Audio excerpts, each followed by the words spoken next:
Hello, y'all. Happy Sunday. Y'all ready for the word? Today we're going to continue on in Luke 2, and we're going to read 33 through 35. I want to recap on yesterday's video in case you didn't see it. We talked about Simeon's promise from God being fulfilled and just how powerful that was. So today we're going to continue on with that. And 33 starts off saying, Jesus' parents were amazed at what was being said about him. Then Simeon blessed them, and he said to Mary, the baby's mother, "This child is destined to cause many in Israel to fall and many others to rise.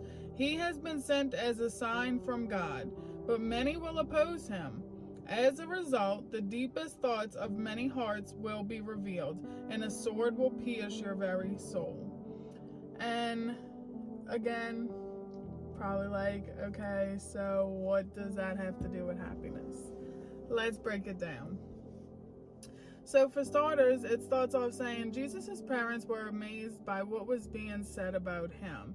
So although Mary and Joseph had both gotten signs from the angels that Jesus was being born of a virgin and he is the Son of God, and they already knew how powerful that was, but they were amazed because now, instead of being rejected, somebody else heard that promise. Somebody else knew about that promise. Somebody else waited on that promise. And that shows us that we're not alone. We're not alone, but until we entwine with each other and until we really start loving each other and welcoming each other, then we won't realize that the people next to you are facing battles just like you. They're facing, like Mary. Can you imagine how many people was talking about her and belittling her? She's supposed to be a virgin, supposed to get married, but got pregnant. And just so many people are also waiting on the same things. Like, we all want breakthrough. We all want healing. We all want these things. But when we team up together, we get amazement by realizing we are supposed to work together. And then it continues on. Then Simeon blessed him, and he said to Mary, the baby's mother, "This child is destined to cause many in Israel to fall and many others to rise." So that tells us that just as we see in the world today, there's so many people that pick up their cross and rise and just walk with Jesus. And there's so many others that fall in the traps of the enemy and they decide that it's not worth it to them, or they don't believe, or they don't feel like it, or they don't want to, or all of these things. And you either rise or you fall. You either rise or you fall. He has been sent as a sign from God. So yet again, it's said that baby Jesus is the Son of God. He was sent as a sign. He was sent as a sacrifice. He was sent to die for all of our sins. But many will oppose him. And we still see that to this very day and age, if anything more now than ever, where many oppose Jesus. Jesus is not real in their eyes. Jesus is not, this all is man-written, all of that. Like, we see it so much today.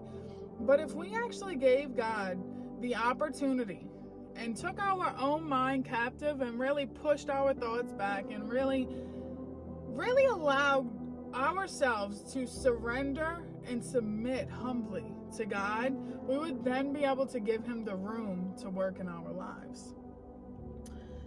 As a result, the deepest thoughts of many hearts will be revealed. So that's telling us that, when we act, how we act and what we say and what we do is the deepest thoughts of our heart. So if you're a mean person, you're going to produce mean actions. But per se, you give your life to Christ and you're a mean person, God is going to work on those things, and it's no longer going to feel the same to be mean. It's not going to feel okay. And those things change. That's because the thoughts of your heart are changing. The way your heart posture is changing. And, it doesn't happen overnight, but it can and it will if you allow him to. And then lastly, it says, "And a sword will pierce your very soul." And that, what I take out of that is that it's like doing an inventory on yourself. It's like sitting down with yourself and saying, okay, I am a sinner. I am mean. I have envy. I have, all of these bad traits, but I want different. That sword then pierces your soul and says, well, okay, we pointed all of this out. Now it's time to change that. I was once many things. I was many things. And day by day, the Lord works on me with that. Day by day, that changes because I have surrendered to Him. And I said, I don't want to be that way anymore. And in that moment, that was a sword piercing my soul, because when we go against our flesh, the devil just comes harder. The devil attacks us harder, and he doesn't want us to lift up the name Jesus. So then he attacks. And you either take a stand and rise, or you fall to the tactics of the enemy. And I love that, because in search of joy, take a stand. Take a stand for what you truly want. The mindset you want, change it. The heart posture you want, work on it. Surrender it to God and tell Him exactly how you feel, and let Him change your heart. And when you change your heart, your mind will change, your words will change, and your actions will change. And in the midst of all of that, you will find more joy than you have ever experienced in all of your life. Y'all have a blessed Sunday. I'll see you in the morning.